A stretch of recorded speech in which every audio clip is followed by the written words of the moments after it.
everybody is from the Gulf countries. So I don't think I'm going to add much value here, but I'm sure at some point in time, if there are something which I can do it, I'll be happy about it. I have a presentation around 15 to 20 minutes time maximum. I prefer to speak to you in case you got any issues because that's a way the question answer session we can always talk on. That's when we can really talk about and touch upon some important aspects. So here is my agenda for today's presentation. I just want to give you an overview on the GDP of the GCC countries and how the UAE's GDP and what are the growth indicators. Assessing UAE as a global business hub, how does people look at perceive UAE? Key sectors fueling UAE's economic growth, infrastructure roadmap of UAE because that's been the forte for this country. Advantages of business setup in the UAE, and a little bit on the foreign direct investment and where UAE transition from the entrepreneur to investor in the UAE, and key factors to consider for doing business in UAE because sometimes we make mistakes. So how can you avoid that? One key factors to consider for doing business, and how do you enter the UAE market? And what are the top business sectors in the UAE and advantages of setting up it in UAE? And of course, the pitfalls when you start business. This is coming out from my experience in the UAE as a almost like 30, 32 years, been doing this same job in different roles. I've advised thousands of companies here. We cater to almost like around 1,500 clients. Today we got a staff strength of around 140 people, subject matter experts, partners heading each of the verticals, be it tax, audit, consulting, all of those areas. So there is a library of things which we come across when a new business comes in. We try to take advantage of that one and share it with you here. And also, I just want to touch, how does the new UAE corporate tax, affect the new businesses and its setup here. So this is where I just want to and look at if you can just see, this is what do you call um, the GDP of this country. $44 billion, $175 billion Kuwait, $114 billion, 236 Qatar, and you can see Saudi is 1,108 and UAE stands at 507. The UAE, I talked about the GDP of the countries, 6 countries, what we have. You combinedly, the 5 countries put together will add up to the GDP of almost like 1,100 billion, which is equal to the Saudi. So you can say that, Saudi Arabia is actually, sum of the GDP of Saudi Arabia is equal to the sum of all the GDPs of other 5 states. So this is a way, the UAE is the second largest with the $507 billion as of 23. And if I were to just look at a little more about the UAE, overall GDP in 2023 it was at 3.1% increase, but in 2024 it is projected to increase at the rate of 5.7. That is, and whereas the non-oil GDP will increase at 4.7%, and oil GDP will increase at 8.1% in 2024.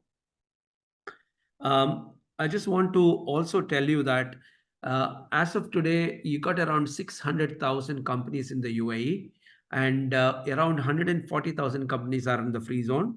The rest of the companies are in the mainland. And by 2030, we expect almost like 1 million companies to come in. That means the country has come into existence in 1971. In the 51, 52 years, we have only had 557,000 companies, but you're going to see another almost equal to the almost same of 500,000 companies added up in the next few years time, next maybe 6 to 7 years time. That is the growth prospects which they are looking at. Inflation was 4.8% in 2022, and that's going to come down to 3.4% in 2023.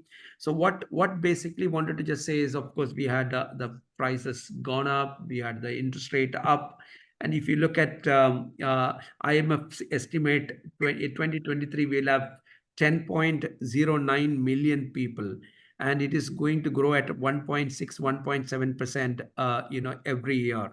And UAE has been a very, very strategic position place, because two-thirds of the world can be connected the airlines, because that's a way in 8 hours, from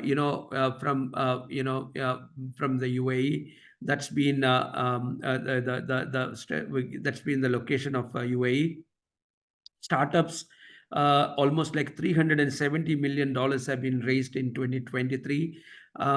Startup was never an attractive place. When UAE never had to be was a attractive place for startups, until the Expo 2020 happened, when around 750 plus startup companies came here. They presented, and there are a series of meetings here, and these meetings actually push for many of the UAE residents, as well as non-resident Indians and non-resident other from people from other countries, started investing, looking into the business of startups. India, of course, is a big startup hub.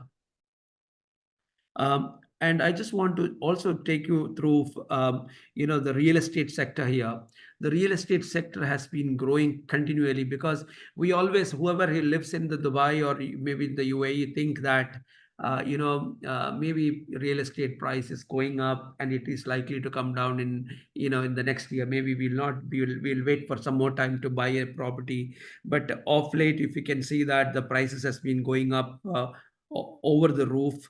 Of course, in 2024, they expect the price to be slightly increasing by around 8 to 9% only, whereas in 23, which is certain sectors like villa, high-end apartments have gone up to around 30%, 32%, and apartment prices have gone up.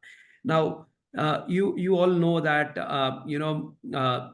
maybe last year in 2023, around 120,000 transactions in the real estate happened, and out of that, it is estimated that 44% pertain to end users.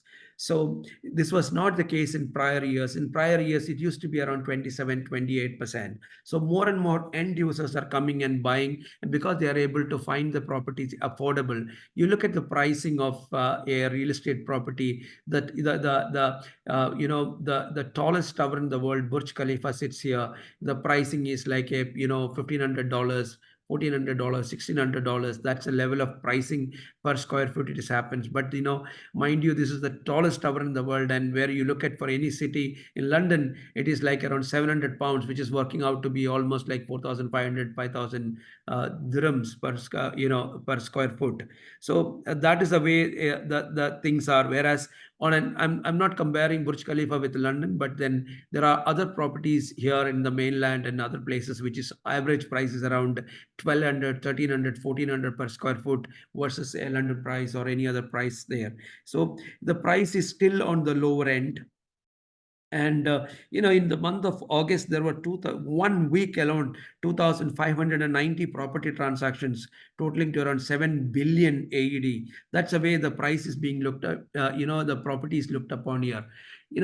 Also the price, the real estate, mortgage rates have gone up heavily, across the world, because somebody who has to pay 5%, 5.5% mortgage price. So this is like, people were shying away from investing in ready-made properties. So that's when many of them, because at least 30 or 40% equity, if you invest in a real estate, they can get some mortgage, financing at a later point in time. So that has actually created a lot of off-plan sales. There used to be a traditional, a few developers here, but 2023, 22, and 23, so a large number of developers coming from across the world, be it from India, be it from the UK. A lot of them came in because you got a very, very tough regulator, real estate regulatory authority, which is called RERA. So these RERA is monitoring the projects, making sure that investors, be it the service charges, be it budget for the service charges, everything is monitored. So people have got so much of confidence in investing into the real estate market here. So more and more developers are coming here now. 2024 first quarter, second quarter, you would find all of these off-plan sales units will go for its construction. Now, and some of you who have been living in the UAE, you would know that there are no large construction companies here. We had Arab Tech, we had so many companies here because construction business is such that people never used to have that sort of a margin here. It used to be 3%, 4%, 5%, very large projects. But if you get default in some areas, if you have a delay in certain projects, your penalty is kicked. Your bank guarantees are encashed. So a lot of those problems were coming in. So as such, they don't sit on huge margins. So the contractors used to pick up business at the rate of maybe -5%, -7%, because they just need to survive, and they have enough people, fixed costs running. So now 2024, I tend to see, I can see Liju, I can see many of those people who are into the construction related activity, be it a subcontracting business. So these contractors will be in heavy demand in the next come, because all of these projects, because all of these projects will be looking for good contractors. Yeah. So I was talking here just to be there. So the construction industry is going to be a, I think, one of the entity, or maybe the industry what people would be looking at. Although you look at the banking industry here, they don't actually look at construction companies because they don't want to lend money on that, because you find a lot of those companies running away. They are not able to manage their businesses properly. But 2024, I have a feeling that a lot of those businesses, people will be able to make advantage. And in RERA, as I talked about RERA make sure that around 40 to 50% of investment is there before they do an off-plan sales. So basically, they want to make sure that once they have invested 40 to 50%, they want to start construction at the earliest. And that's where, 2024 March or say April onwards, you will see a lot of construction activities.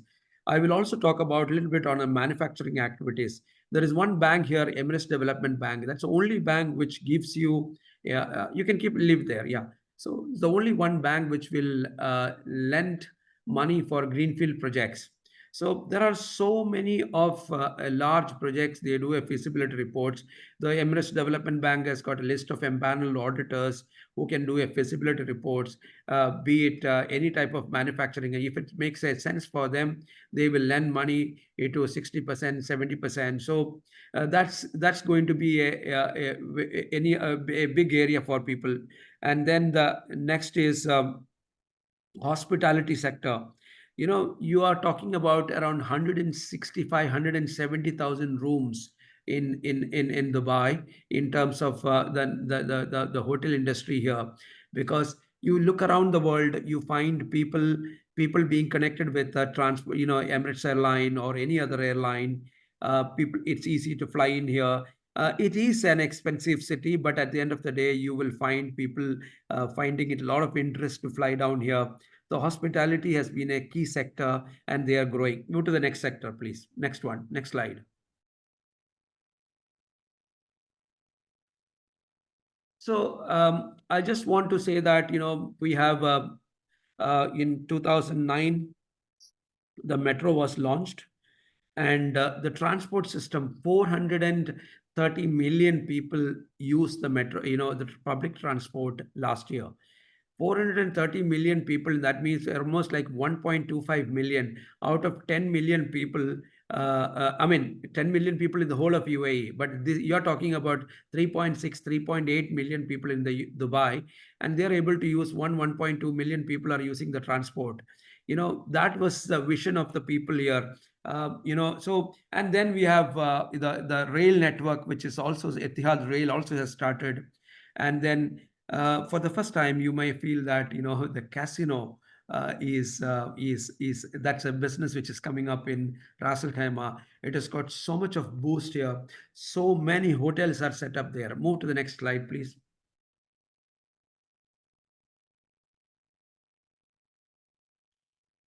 So UAE is favorable. Just why is it becoming a favorable destination? As per the World Bank Ease of Doing Business in 2020, it's the first globally in getting electricity, because electricity cost, when you uninterrupted power supply. Third globally in dealing with the construction permits. ninth globally in enforcing contracts, and 10th globally in registering a property. So easy. It used to be like physical presence. Now you can do an online property. You can sit in India, you buy a property, somebody can log in and then do the registration part. Move to the next slide.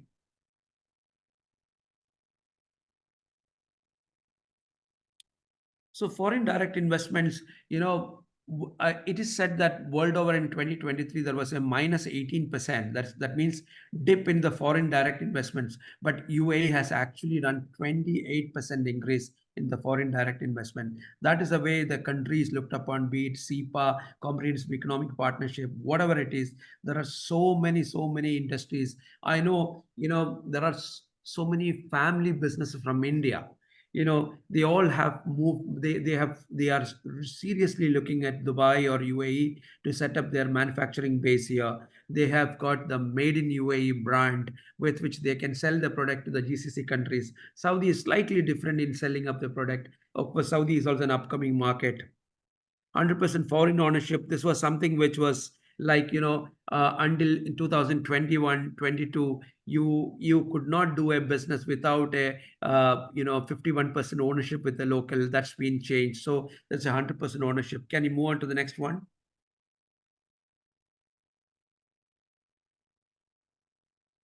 So I'm sure all of you know about the golden visas.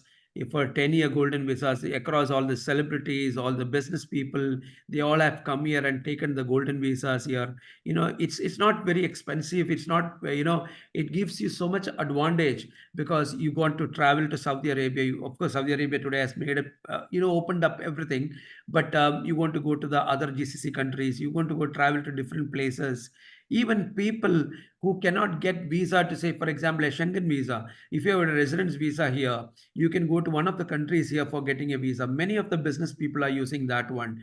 2 million dirhams of a gold, a investment in any property. You got an income. It could be a fixed deposit with a bank, or you got a 30,000 dirhams salary for 6 months. If you show that you've been able to draw 30,000 per month, and you take the 30 months, 6 months salary, and then with that you can go and do it.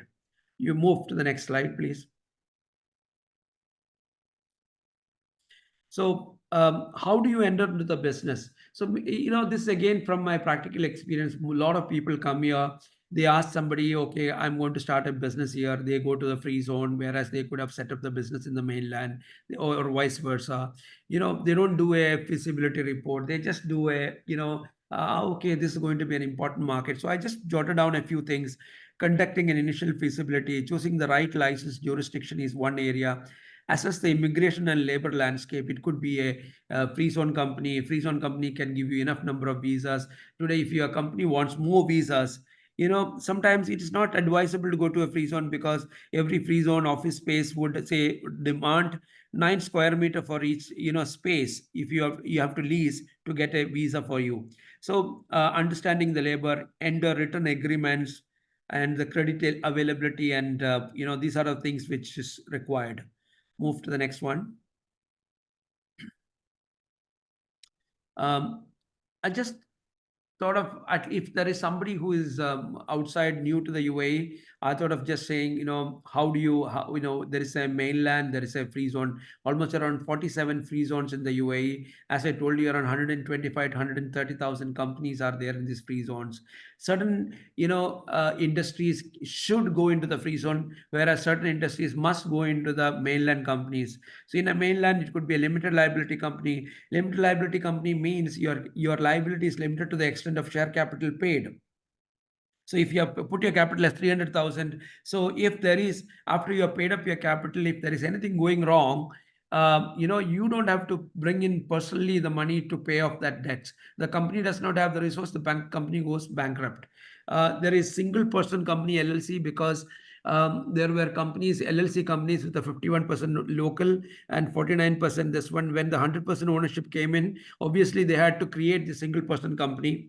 Sole establishment is again is coming with a LLC will always with a unlimited liability, whereas sole establishment with has got a unlimited liability. If I come open up a company, sole establishment in my name, then obviously I have unlimited liabilities.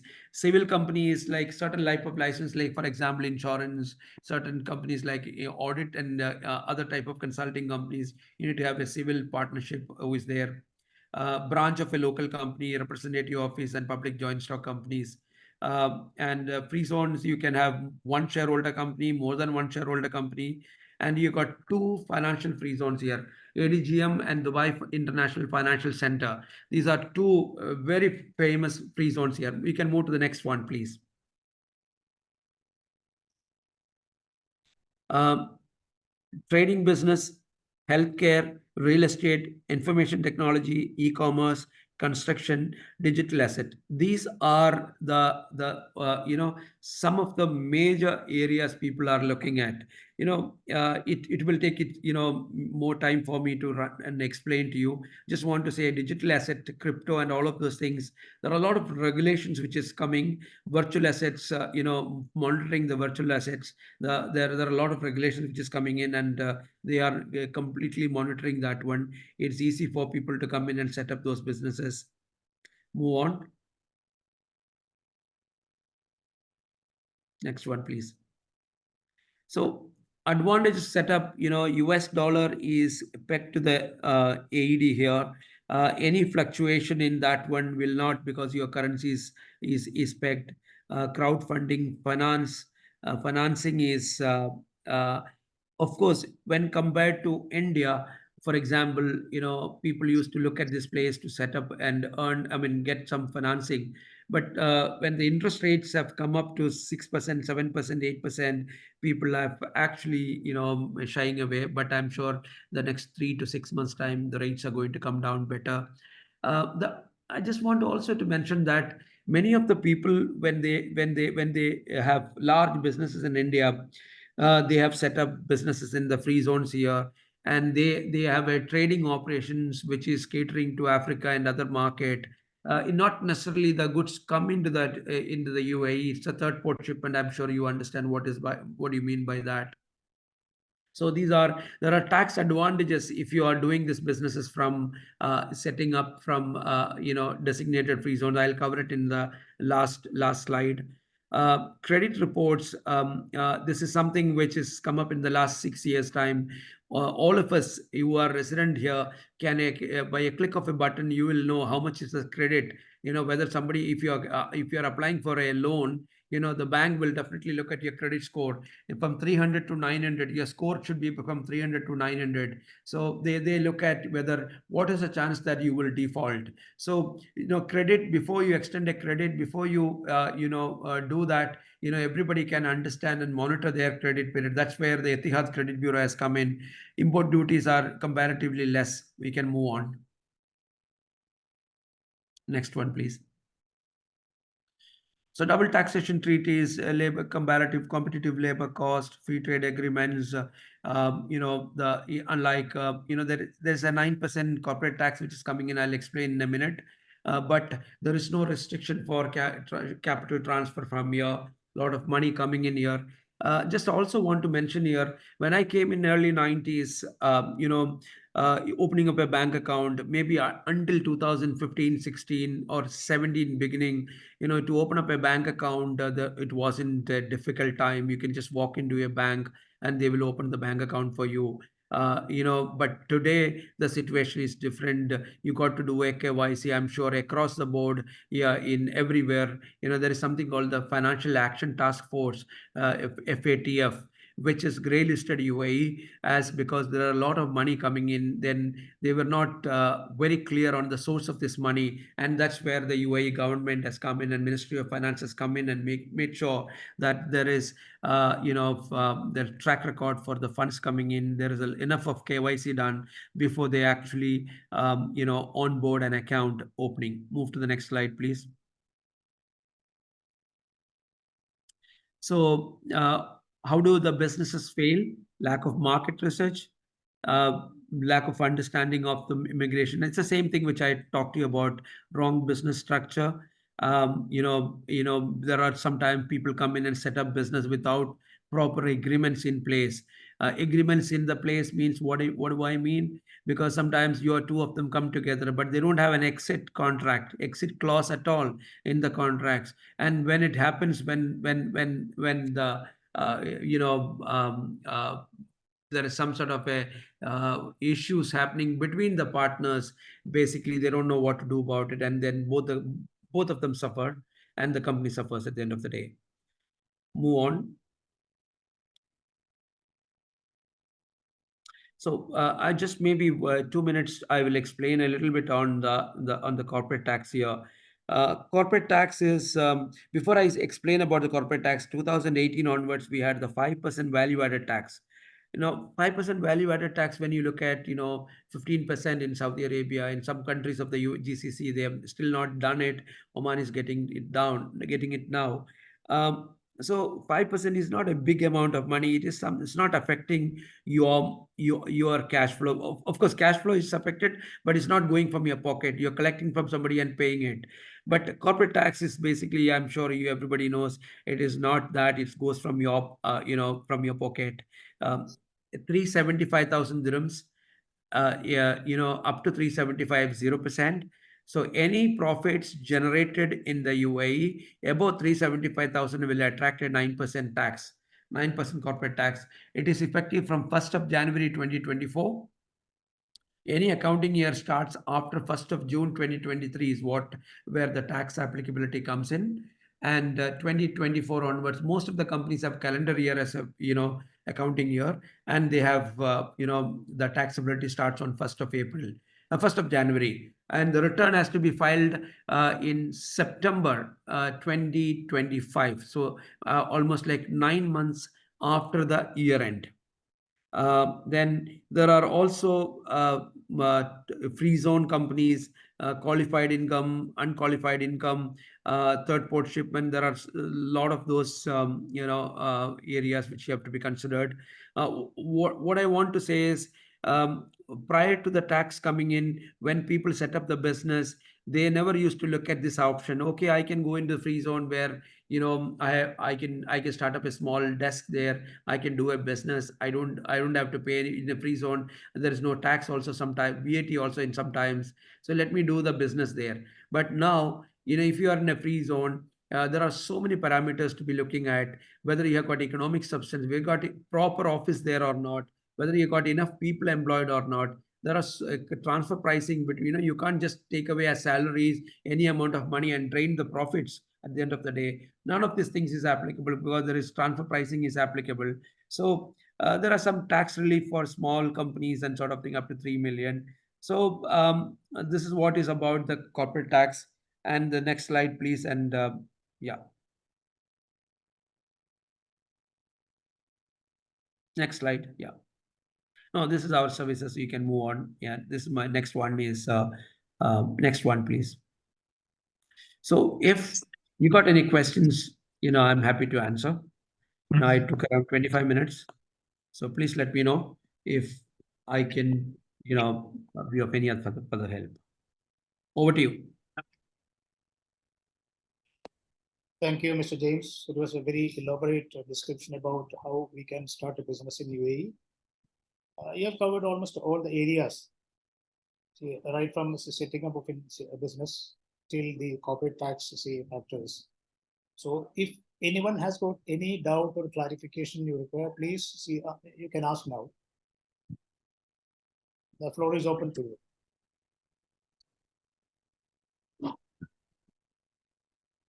How many of you are from India? I am from India. Jeevan. Jeevan, yeah, Jeevan, yes. Anybody else from India? Of course, chairman is there, but even me, James. Rajesh. You're not from India. You're from Kuwait. Yeah. So you would know, you would understand. You are from India, Mr. KKM Kuti, who is a veteran in the industry. He's from India. So a few people are from India also. Because not only the people who are staying in Srijit is there. Srijit, I think. Srijit, right? Yes. Srijit, are you there? Yeah, he's from Cochin. Yes, yes, just to say. Srijit, how are you? All well, sir. I'm just traveling. I was in a car. Sorry, sir. I'm Okay. doing well, sir. I'm just listening your session. It was Okay. wonderful. So that's fine. So I understand there are no questions. They can always reach out to me in case there is something, any assistance, any second opinion, I anything to have be. one question, sir. If you don't mind, can I ask one question? Please, Yeah, please. please. Yeah. So right now, you see most of the celebrities and most of the people are actually taking the golden visa. So tell me, a golden visa person can open a bank account in Dubai? Was it possible? Yes, yes. Possible. So whether a golden visa guy can receive money in Dubai? What sort of money is that? I mean, any consideration? Because what I just want to ask you, why most of the celebrities are moving to Dubai and getting a golden visa and opening a bank account? So is it something possible they can receive the consideration or the professional fee in Dubai account itself?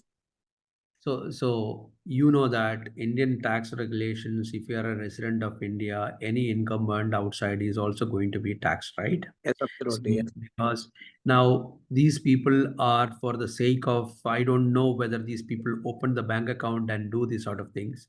They are not foolish enough to do that. I'm sure Yeah. they do. They have a bank account.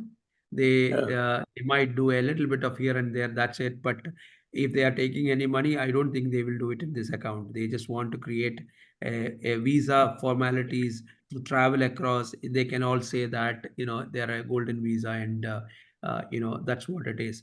But Yeah. Just even I want to ask you one yeah, connected question.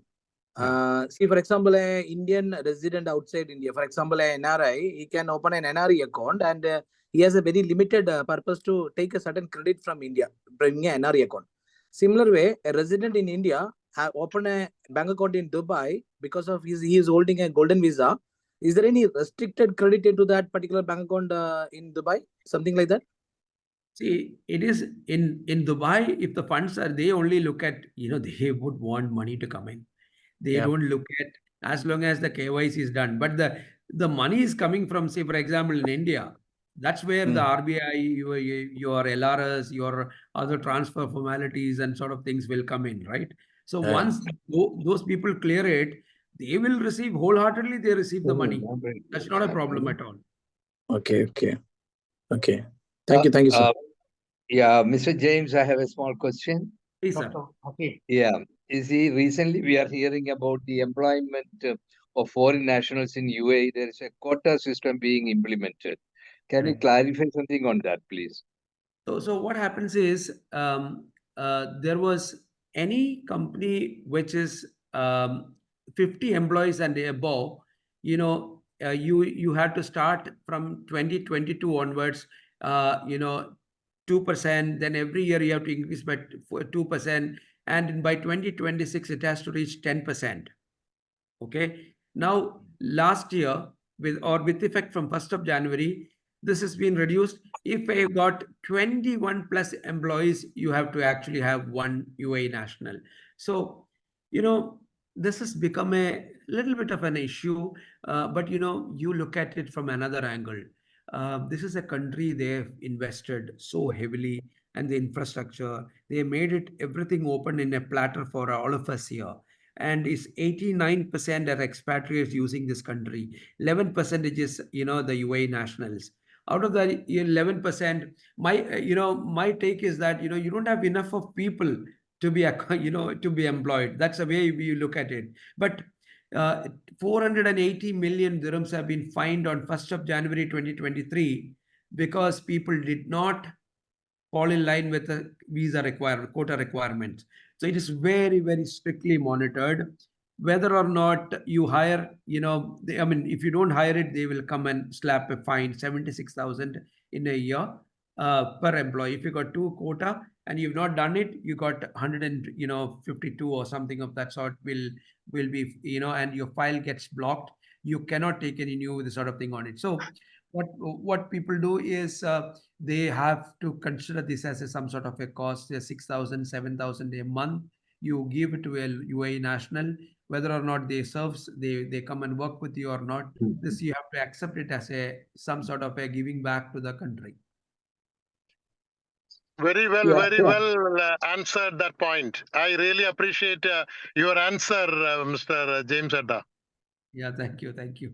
No, Okay, no, okay, because we are all from here. They have given full support to do whatever we want. So that is well answered. Thank you, yaar. Thank you, Larry. true. Okay. Thank you so much. And one more point to add to the construction industry. Yeah. That also it's a very valid point. After 6 months, lot of projects are in pipeline for approvals. Yeah. So say after 6 months to 1 year, lot of construction activity will come here. So whole construction industry will have a good boom here. So I invite everyone who are interested in this field. Everyone will have a space here. Anything related to construction, even if we invest in labor camp, there will be a Labor big scope camps, for yes. labor camp here. Yeah. Now the Shortage of labor labor camps camp are will be extremely there. cheap. Yeah. Yes. Now it's the right time to buy labor camp, invest in labor camp, and in 3-4 years, your money is back. Actually, one of the major construction company, Skyline, is opening their operation from Dubai. Yeah. I think their 27. notice on 27 they have scheduled. Yes. Friday, they have a one-day event is there in their office.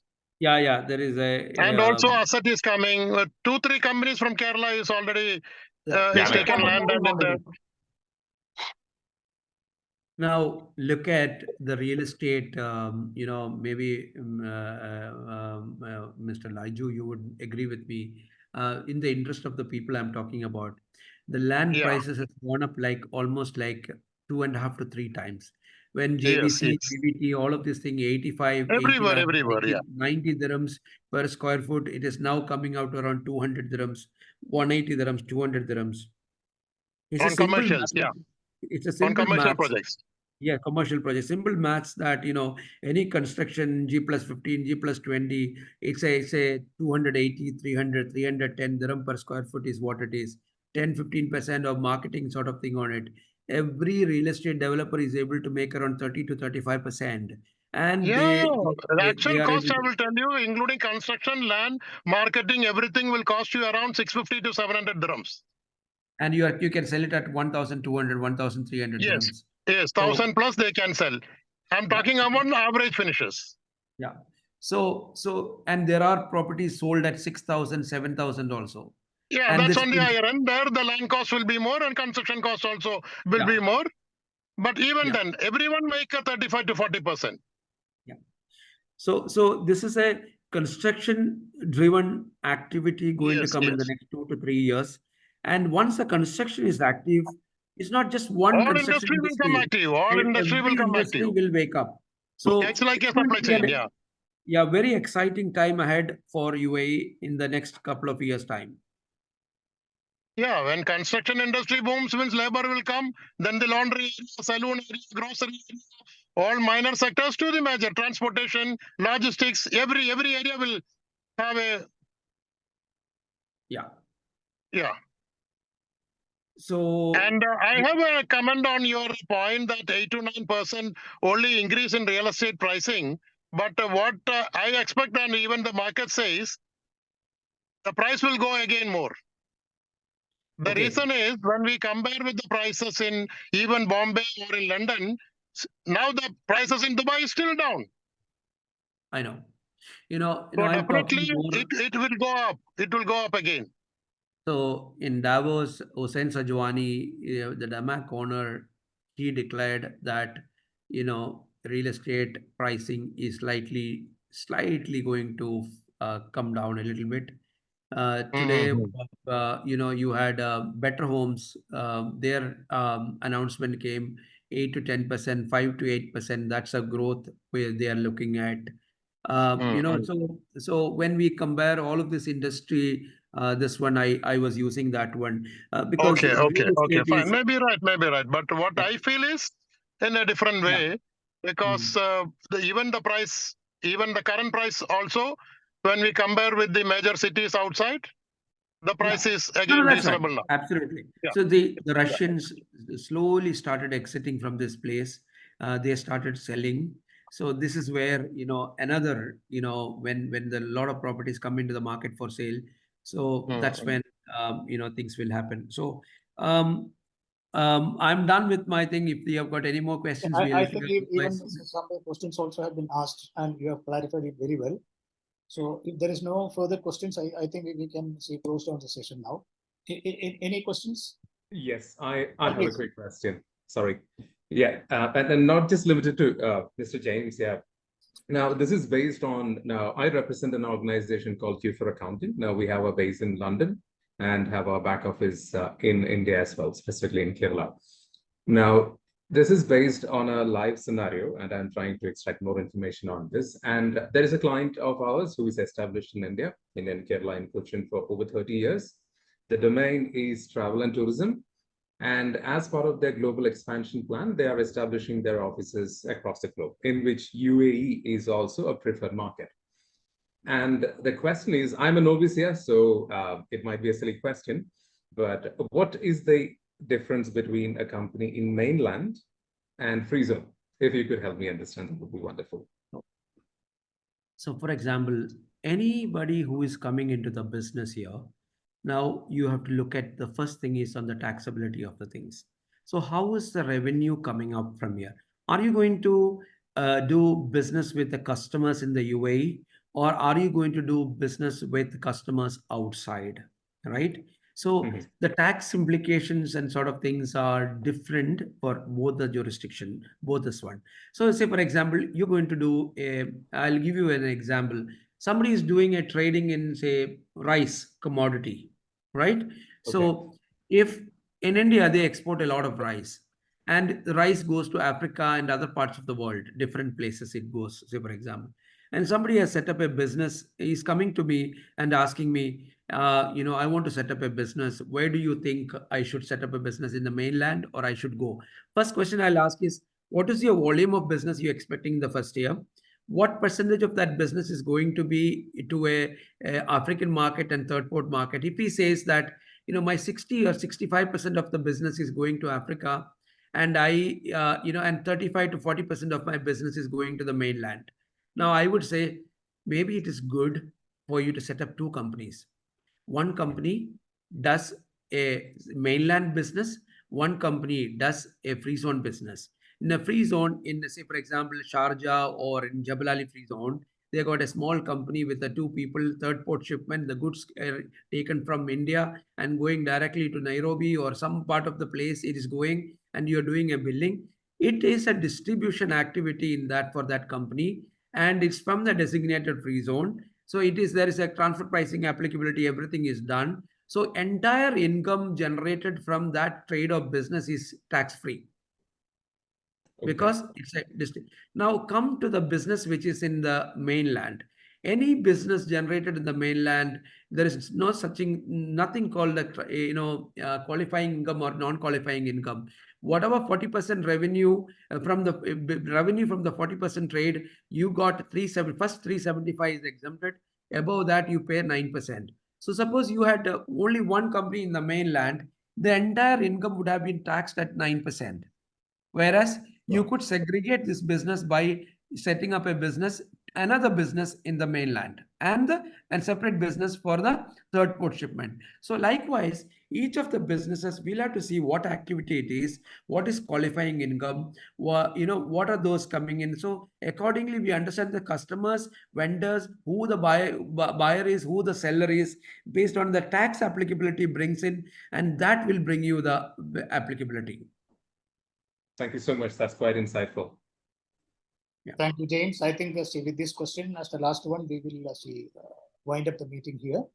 So thank you so much, especially Mr. James, for a wonderful presentation, an excellent presentation, which was appreciated by every participant here. And my thanks and the INMECC thanks to goes to all the participants who have participated from various regions. Across the region, we have the representation. Thank you very much. And those who have raised a very, very valid questions also. Thank you so much. Thank you, everyone, Chairman. And if you have any query, okay, you can send any query, any information you want. You can get in touch with us in INMECC.com website. or through the contact details are given there. Okay, please get in touch with us so that we will be clarifying whatever possible through Mr. James later. Thank you so much. Good night.